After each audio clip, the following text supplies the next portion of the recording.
Over the years, I have, as you can see from this page, Biblical Financial Principles. And over the years, I've never been very good at finances. I've always seemed to be a day late and a dollar short. Or, I use the phrase that when my ship comes in, I'll be at the airport.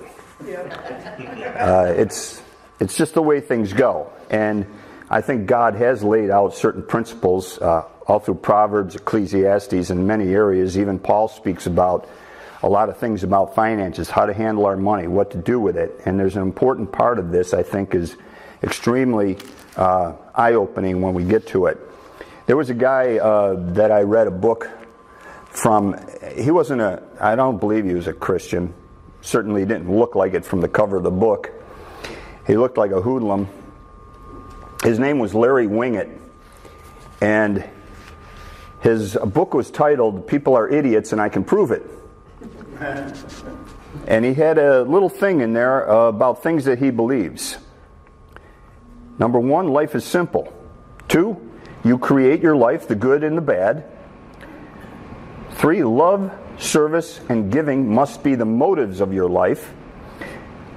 4, money is easy and it comes to you as a result of serving others. And 5, service often comes disguised as work. You live the life you choose to live. Now, some of these things are things that we've talked about even in Proverbs. As a man thinketh in his heart, so is he. So these things are all in there. You can change. Words are powerful and shape the circumstances of your life. Thoughts are creative and control your outcome. Remember, we talked about thoughts lead to actions. Actions repeated lead to habits. Habits repeated, they're the character. And then that leads to your destiny. Results never lie. Whining and refusing to take responsibility kill your chances of success. Most people are lazy and need to get off their butts and do something. Worry is a waste of time and energy. God is the presence of good and the action of love.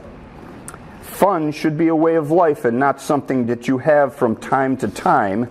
And everything in life is a lesson. Refusing to learn the lesson means that it will be repeated until the lesson is learned. And I think those are all principles that are in Scripture in one form or another.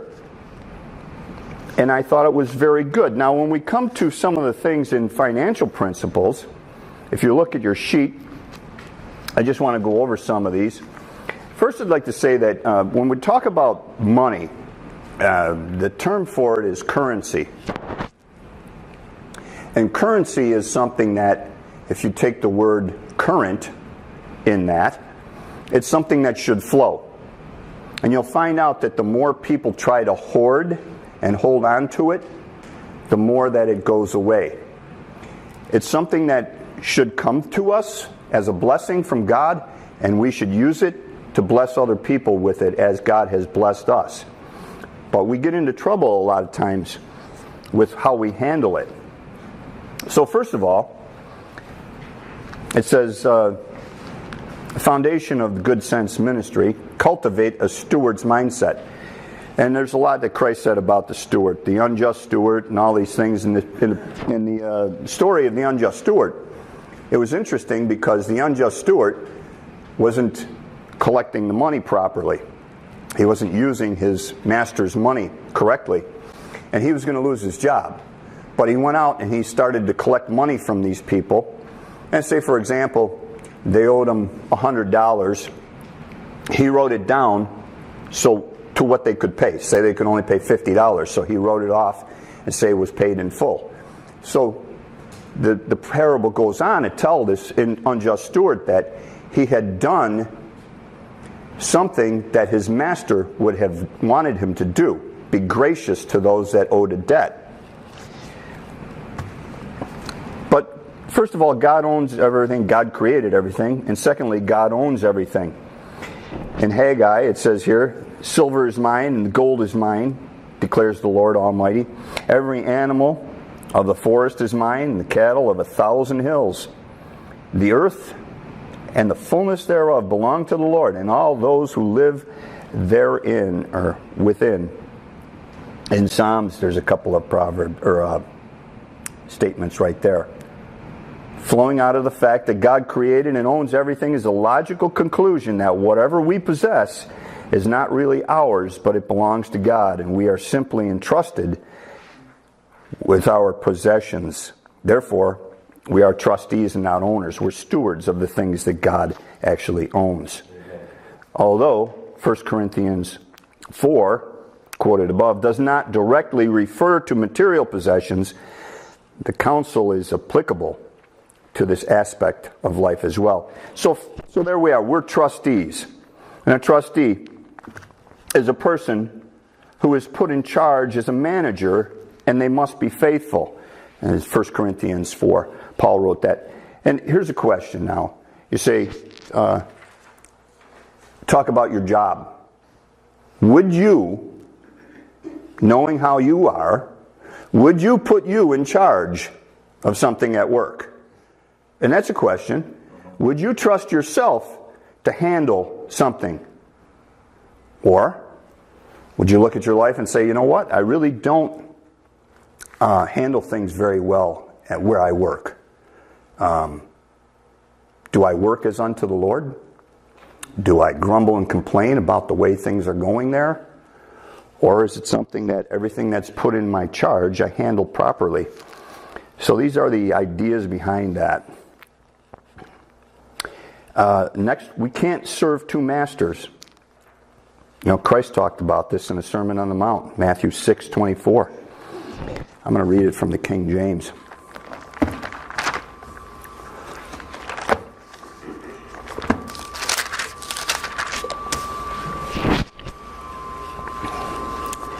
No man can serve two masters. He'll either hate the one, love the other, or else he would hold to the one and despise the other.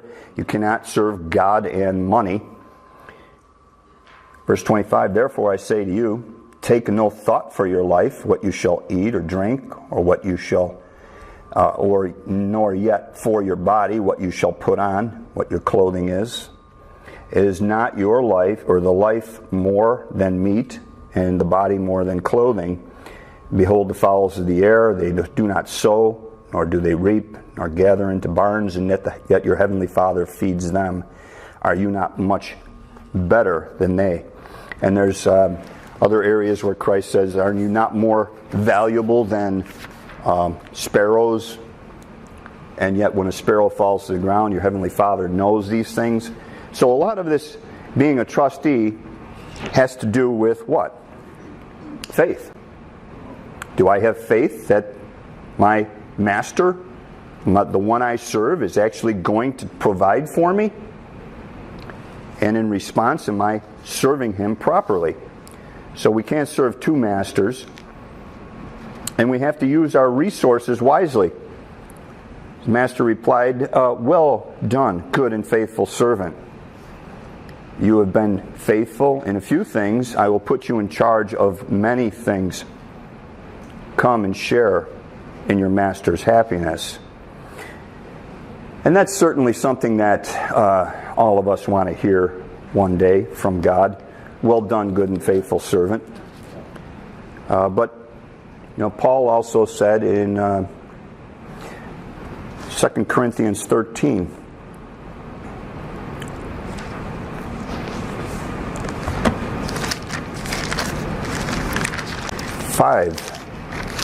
this just came to me.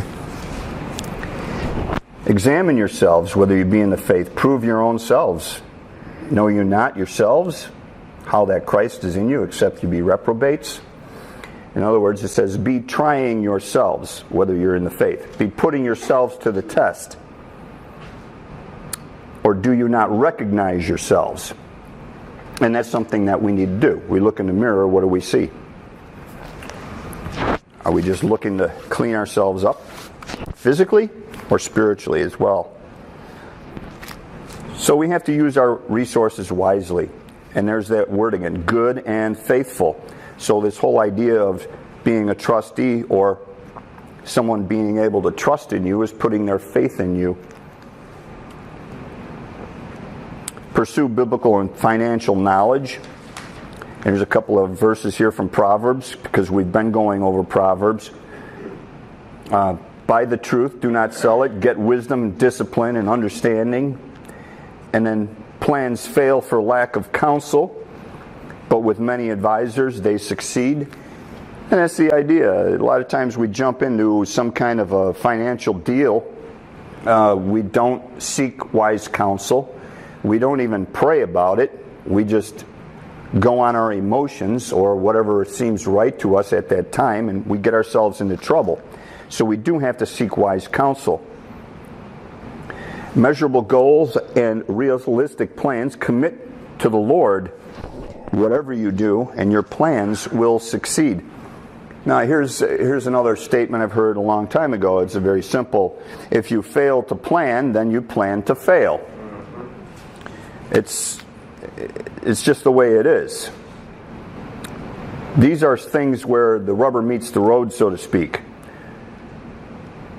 And then we get to trustworthiness matters. Once again, being faithful. Whoever can be trusted with little can be trusted with much. So it's the little things that we handle. Whatever we do with the little things that we handle, that's the way we're tested to see how we can handle bigger things.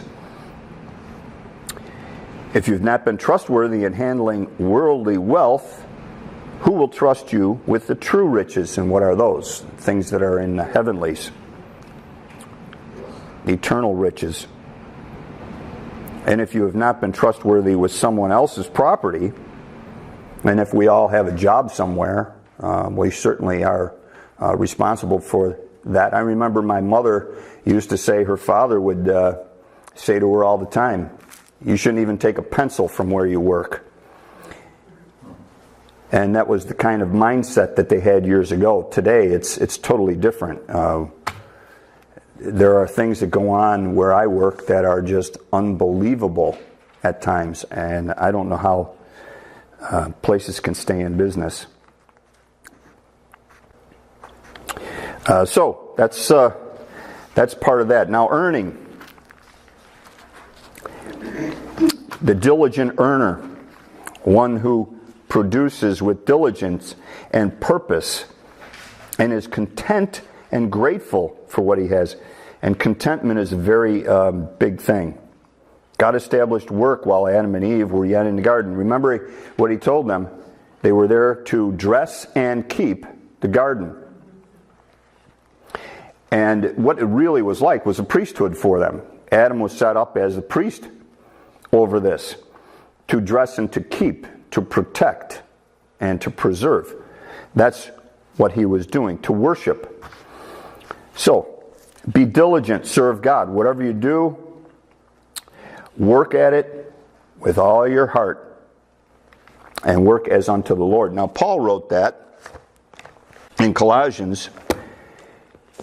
But because we've been going over Proverbs also in Ecclesiastes, Solomon wrote Ecclesiastes, but in Ecclesiastes chapter 9 and verse 10, and I'm sure Paul was very familiar with a lot of the things that Solomon wrote.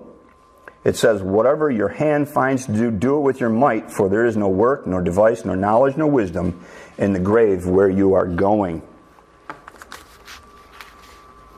So he's just trying to tell them, work, whatever you are doing, whatever you find to do it with all your might.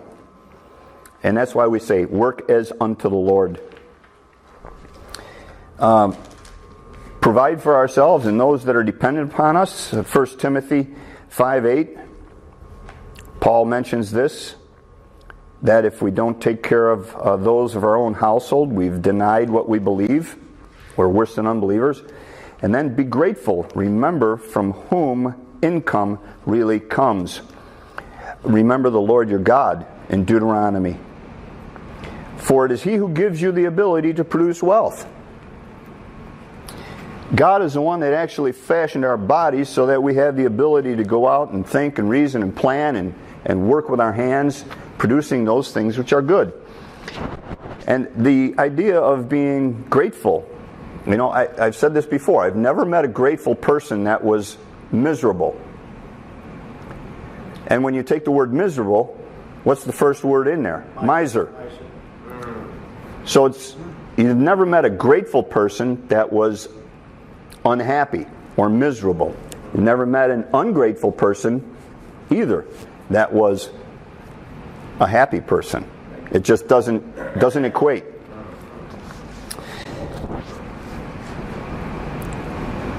So, enjoy your work and be content in it. 1 Timothy 6:6-10. Also, because here it has Ecclesiastes 5. But I want to use something from Paul's writings on this. 1 Timothy chapter 6.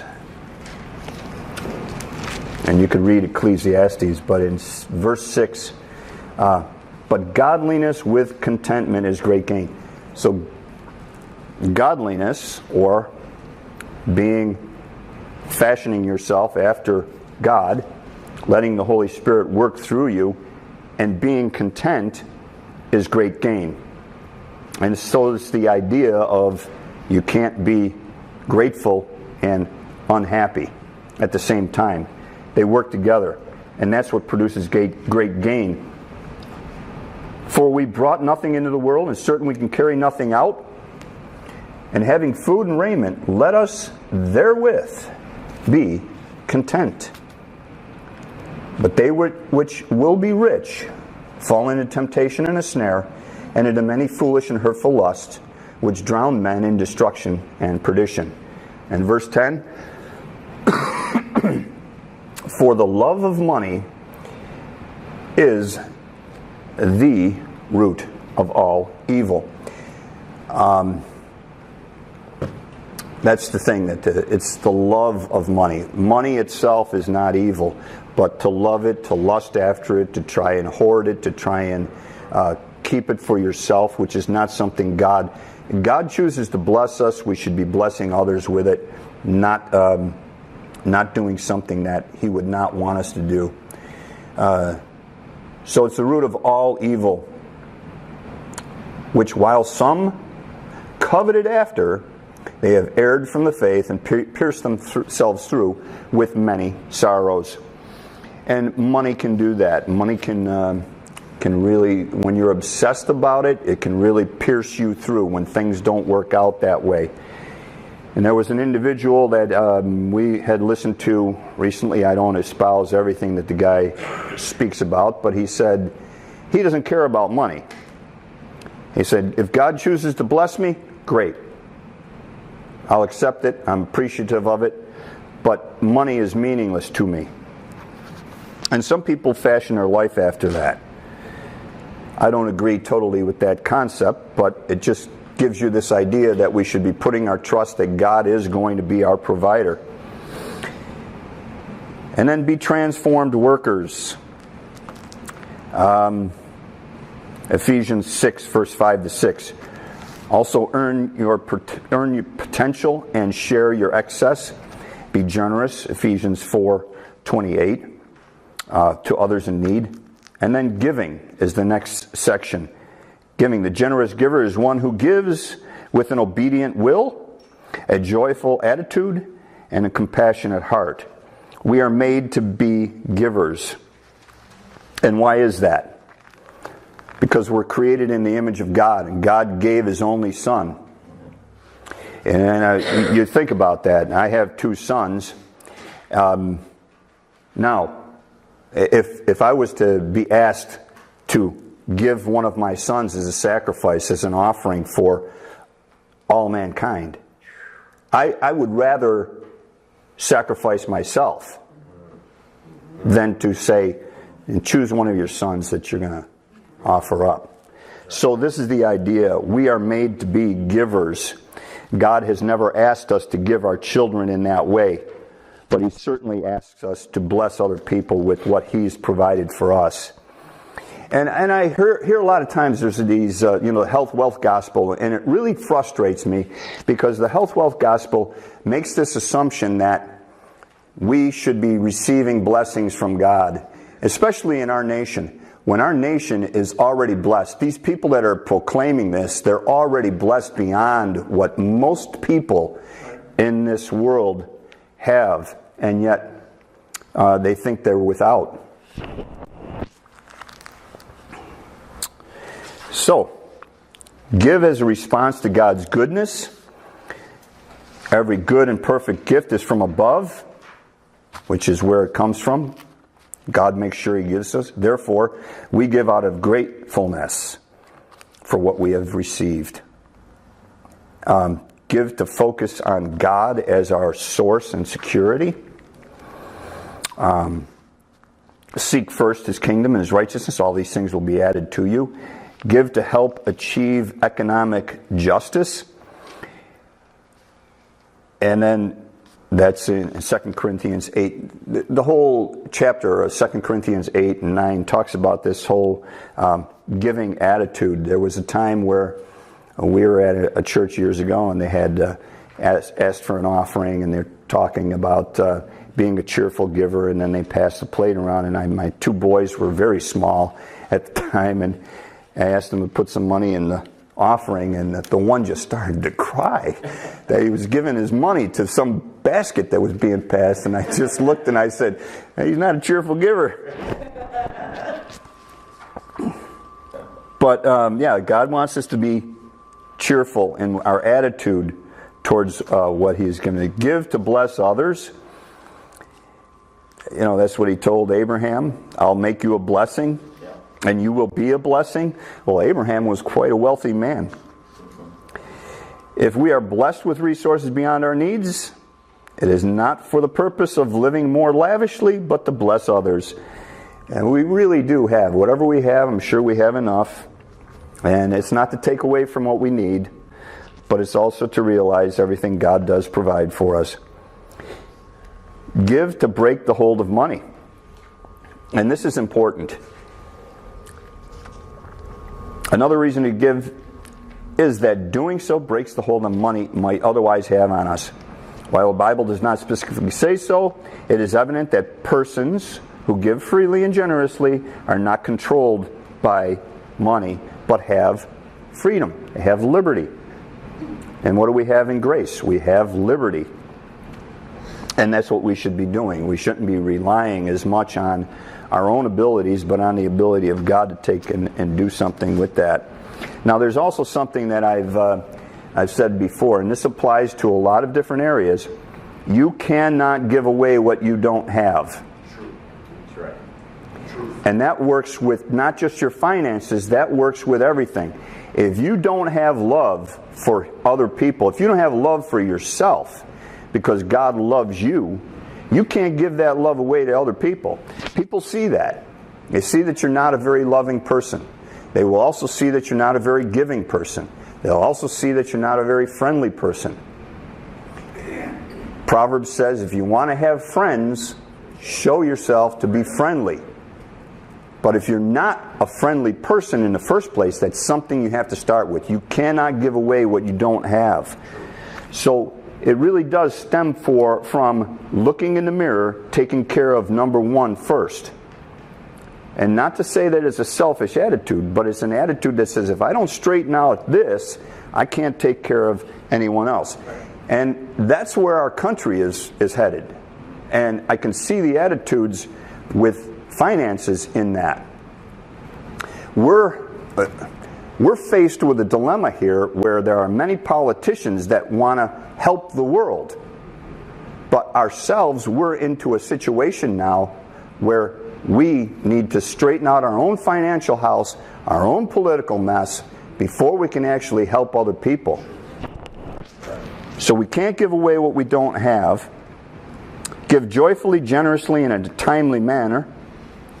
And towards the end of this it says, entirely on their own, they urgently pleaded with us for the privilege of sharing in this service to the saints. Giving is actually a service. It's a sacrifice. Many times it's a sacrifice of something because we're taking a look and saying, do I really need this, or can I actually be more generous? give wisely. 2 Corinthians 8. You'll see a lot of these things here. They're all from that 2 Corinthians 8 section. And then give expectantly and cheerfully. The one who plants generously will get a generous crop. You reap what you sow. You must each make up your own mind as how much you should give. Do not give reluctantly or in response to pressure, for God loves the person who gives cheerfully. And Ecclesiastes, once again we go back to Solomon, Ecclesiastes chapter 11 and verse 1. It says, "Cast your bread upon the waters, for you shall find it after many days.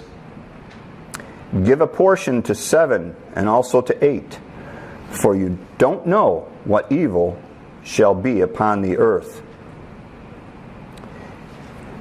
So it just means to spread your money around. Like I said, it's currency. Ecclesiastes 11, verse 1 and 2. And spread your money around, and you shall find it. In other words, it will return to you. When you're being generous, and I know an individual that I think is extremely generous. And many people have benefited from his generosity, even people that he employs. And I've seen them be blessed because of that. It's just a principle that's the way God works. All right, turn this over. The motives for giving are important. At the bottom of this, Matthew chapter 23 and verse 23, it says, "But you have neglected the more important matters of the law, justice, mercy, and faithfulness." Justice, mercy, and faith. So those are the three important things. He was reprimanding the Pharisees at that time because what they were doing, call them hypocrites. They're tithing every little thing, and yet they were leaving out this idea of justice, mercy, and faith. So the more important areas of the law, it's more important to do that than it is to worry about tithing every single thing. Saving, under-saving, naturally. The saver is one who builds, preserves, and invests with discernment. It's wise to save, Proverbs 21:20. "In the house of the wise are stores of choice food and oil, but the foolish devour up all they have." And then Proverbs chapter 6, verse 8. In other words, that's something that we've gone over. It's very important. Analogy, God uses nature a lot of times to teach us. Look at the animals. "Go to the ant, you sluggard. Consider the ways and be wise. He has no commander or overseer. He has nobody to tell him what to do. And yet by nature they go out and they do these things. They store up things for the winter. They provide for future because they know there's a day when some things are going to happen. They will need something to back them up with." And then remember, we were talking about currency. It's sinful to hoard. At the end of this, it's in Luke chapter 12, verse 16 to 21. "A person that is a fool to store up earthly wealth, but not have rich relationship with God." And Proverbs 23, verse 4, I'll read that. Proverbs 23 and verse 4. "Labor not to be rich, cease from your own wisdom. Will you set your eyes on that which is not? For riches certainly make themselves wings, and they fly away as an eagle towards heaven." The more we try to gain it, the more people are there to take it from us. Ecclesiastes has some interesting things to say about that too. In Ecclesiastes 5, verse 10 and 11. "He that loves silver shall not be satisfied with silver, nor he that loves abundance with the increase. This is also vanity, it's an emptiness." What Solomon was saying here was, You know, the more that you love those things, you're never going to be satisfied with it. It'll never be enough. It'll never be enough. No matter how much I have, I love my stuff. I acquire more. The parable where the individual built bigger barns. And Christ said, "You fool, didn't you know that your life would be required of you this night? Therefore, whose will all of this stuff be after you're gone?" And they worry about it. When goods increase, they are increased that eat them. In other words, the more you have, the more people are going to be there to eat it up. You have a big piece of property, you can't take care of everything, you got to pay someone else to come in and mow your lawn. You got to pay somebody else to take care of your maintenance on your home. There's all these things. You increase, you have so much that the owners thereof are then, what good is it? Saving the beholding of them with their eyes. In other words, the only thing they can do is look at it and say, look at this great empire that I've created. And now all of it's going to go away because I got to pay to this person and taxes on that, and then I have insurance for this, and it gets to be overwhelming. Calculate the cost, prioritize, and then avoid get-rich-quick schemes. Proverbs 28, verse 20 says, "The trustworthy will get a rich reward." Once again, that faithful person, he'll have a rich reward. But the person who wants to get rich quick will only get into trouble. Seek wise counselors. Proverbs chapter 1, verse 5. Let the wise listen. Add to their learning. Let the discerning get guidance. Establish a job before you buy a home. Proverbs 24, verse 27. Now this is going to lead into this idea of debt. Finish your outdoor work and get your fields ready. After that, build your house. Now there was a certain time when wealth stayed within a family because they added on to the family home. Remember in the marriage ceremony, what did the son do? He went out, got engaged. It was actually a marriage contract. Came back, added on to the father's house. The father sent him to get his bride once that chuppah, that marriage canopy, was actually completed to the father's liking. When it was ready, then he sent his son to get his bride. So all of this stuff was, they came back to this family property, and that's why Paul speaks about the importance of a dowry in Ephesians 5. There's some things that were going on there with individuals in certain cultures that they were dealing with the Gentiles, and I don't really want to get into too much of this. But what they would do was the fathers, and we covered this once upon a time, the fathers actually, a son was a benefit. In an agricultural society, a son was a benefit, but a daughter actually was not a benefit, because once she was married, she left the family. She was no longer there to aid that household in the agricultural work that needed to be done. So there was this idea that these fathers would give their daughters, but then they'd expect stuff to keep coming back to them, and Paul had to straighten that out. So this idea of establishing your household and all that. Diversify your holdings, give a portion, we read that in Ecclesiastes chapter 11, 1 and 2. Give your money to a lot, and then... Now debt. The curious or cautious debtor is one who avoids entering into debt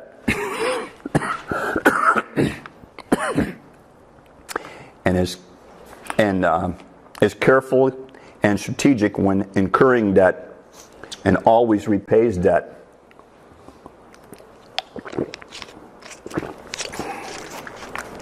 This is something that really has been a problem for our nation. I don't know. I thought I had a piece of paper. Here, it's here. Yeah. Some of the statistics are recent about debt Total consumer debt in the United States has surpassed $4 trillion. It's never happened in the history of our country. A whopping 480 million credit cards are in circulation. And credit cards are a very tricky thing. When credit card industry started years ago, what they did was they came out and they had these interest rates on credit cards right off the bat. Now, anybody that from generations ago, back in the 60s and 70s especially, what they would look at that and say, why do I want to do that? Because everything was geared towards a cash society. I got my money, I pay for what I buy, what I have left, I use for whatever incidents I have, incidentals, but when my money's gone, then I'm not going to be buying something on a credit card and then paying this exorbitant amount of interest. The credit card companies did something very sneaky. They came up with something because they had a consultant come in and talk to them and said, what you need to do is you need to offer 0% interest. And in the fine print, what they did was they snuck this in there that if they don't make a payment, the interest jumps up to 23 or 24%, like that. And that's where the credit card companies really started to make a lot of money. And now you have the point where you have 480 million credit cards in circulation. The U.S. consumers are carrying $870 billion worth of balances on their credit cards. 56% of Americans currently have credit card balances that they've been carrying for more than a year. Now, if you have credit cards, I'm not saying in our society it's almost a necessity to have one. You can't do a lot of things. You basically can't get a hotel room, rent a car, any of this stuff without having a credit card. And with things buying online now, you need a credit card. But you have to be very careful, like I said, with the interest rate. Try to pay that off every month and don't carry a balance. And get yourself used to saying, this is a certain amount, or lower the total amount of credit that they're going to give you on that card. Nobody should be walking around with a $20,000 credit card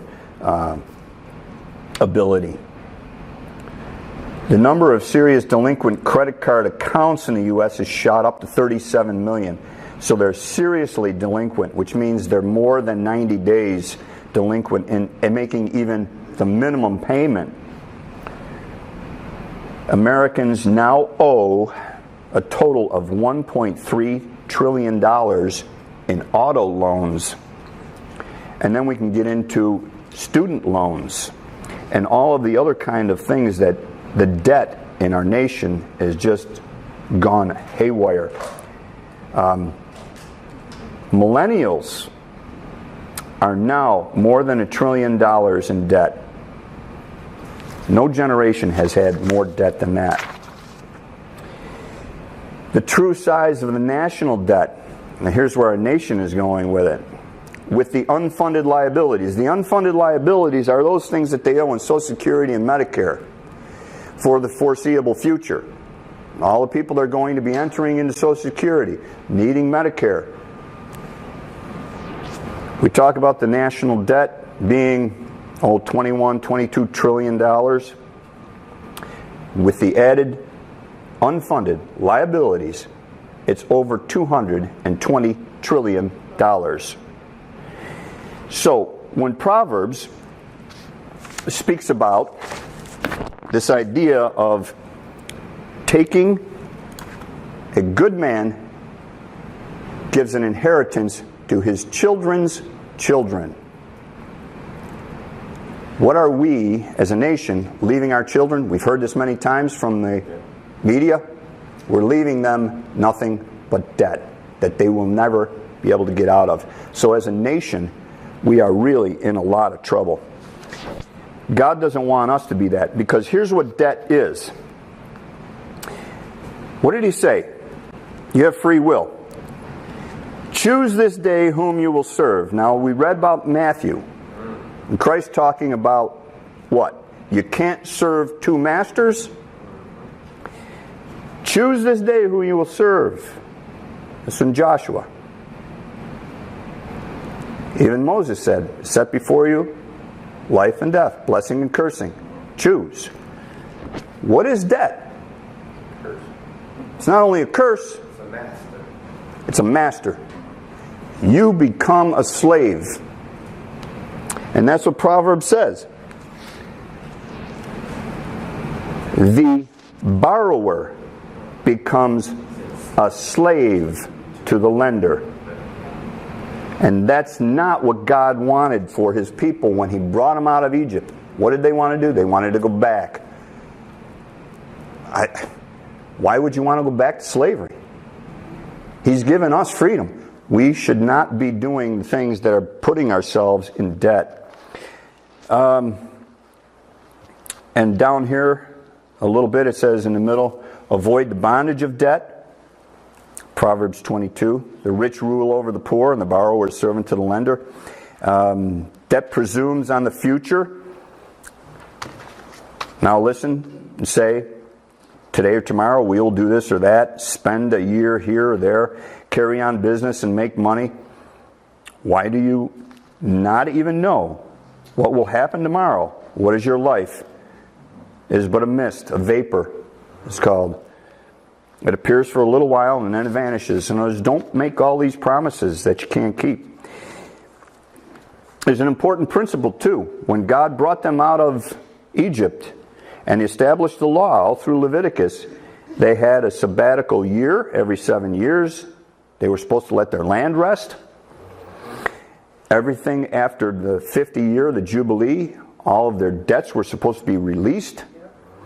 All the slaves were supposed to be set free. All of these things, this idea of God did not want slavery, and that's what we are. We're being slave. We're putting ourselves back under slavery by being a slave to debt. God doesn't want that for us.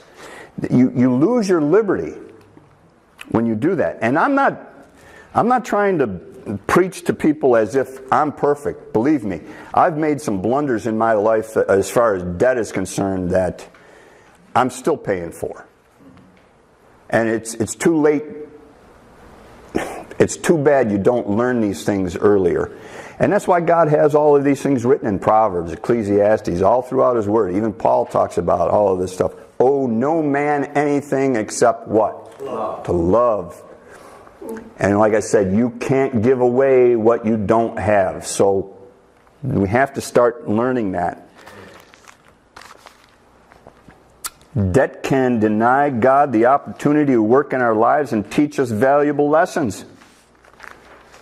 In Ecclesiastes 7:14 is one there. In the middle it says, in the same way that parents refrain from giving a child everything the child wants because the parents know it's not good for the child's best interest, incurring debt can rob God of the opportunity to teach us through denial.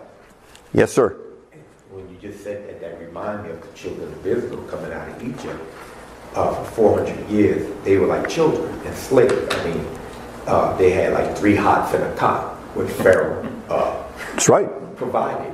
But here, they come out of Egypt rich.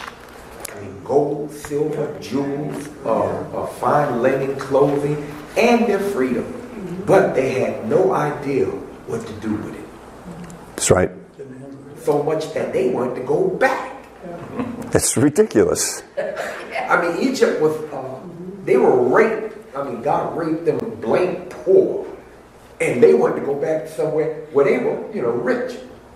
It's just what you said. It just And that's what we're doing when we're putting ourselves back under the debt of credit cards and all of these things. And they make it so easy today for you. And what do? We live in a society that everything's advertisement. I don't care how good a product you have. If you don't have somebody that can sell it for you, you're going to go broke. Gail, did you want to say something? Wasn't the reason why they wanted to go back was because they weren't getting the food that they were used to, so their God was their belly? Well, there's a lot of things that they weren't. Yeah. You have to understand, when they came out of slavery, they were taught everything to do. They were taught about the gods they were to worship, everything that was indoctrinated into them. And now God was trying to reestablish. Remember the Sabbath day. In other words, remember, I gave this to you for rest. Because when they were slaves, they were probably working 24/7. So he was trying to teach them, there's a lot of liberty in what I'm trying to give you.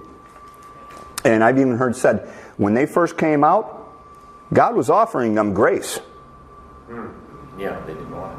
They didn't want it.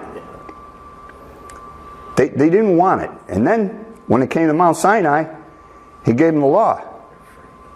And why? They said, everything he tells us to do, we will do. Okay. You don't want to live by grace? I'll give you law.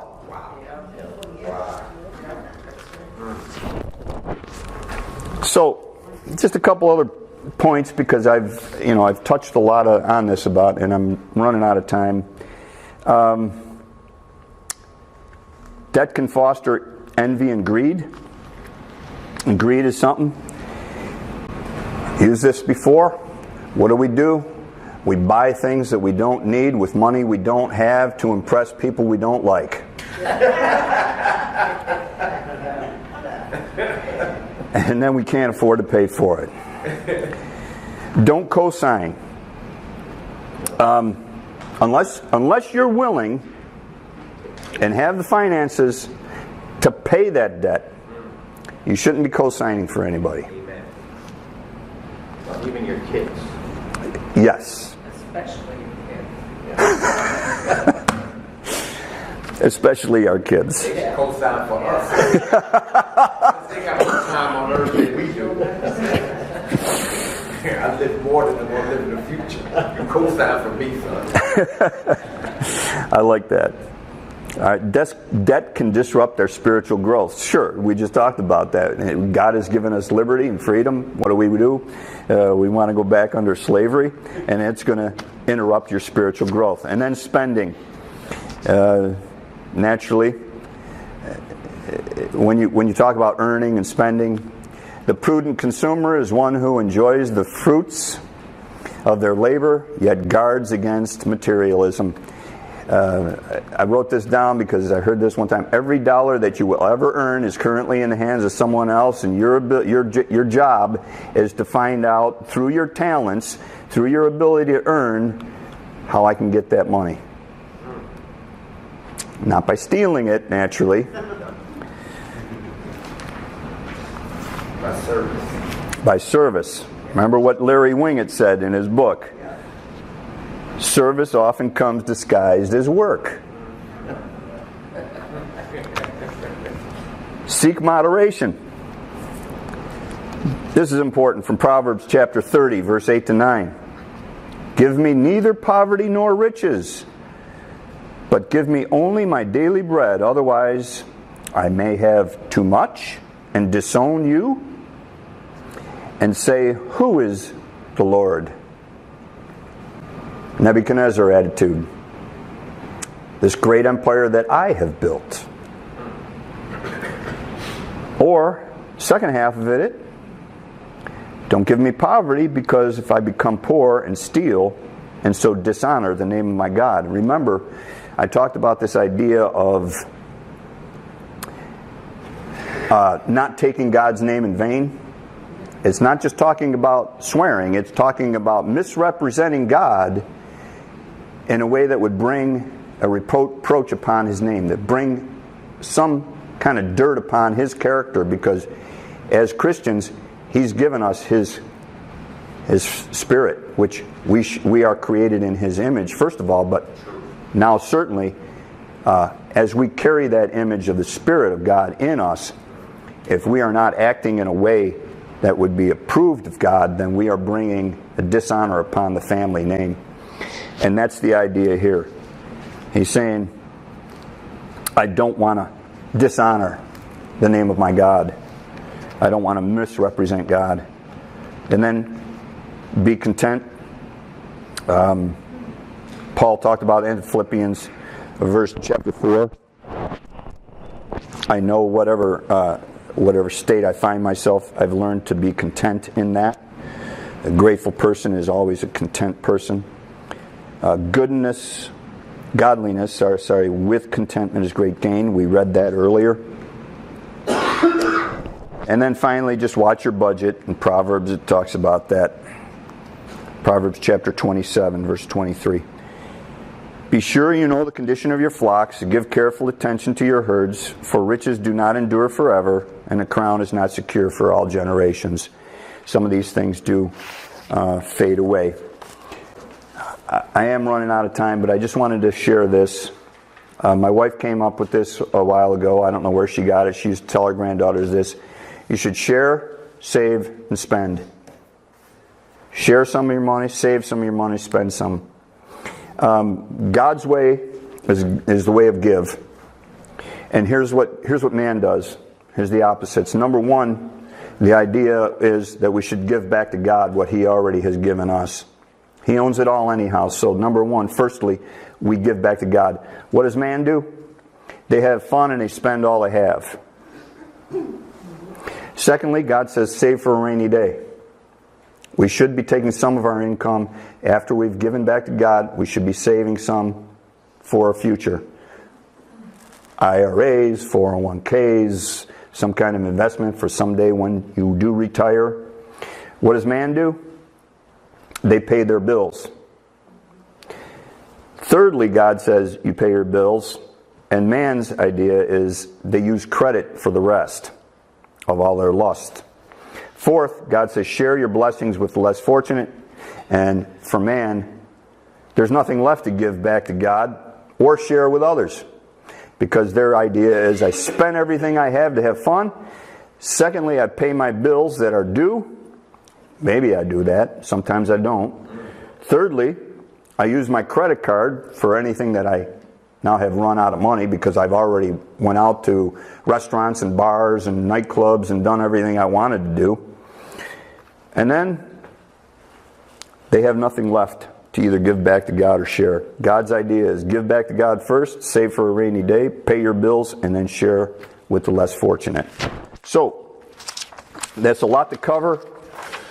I hope that helps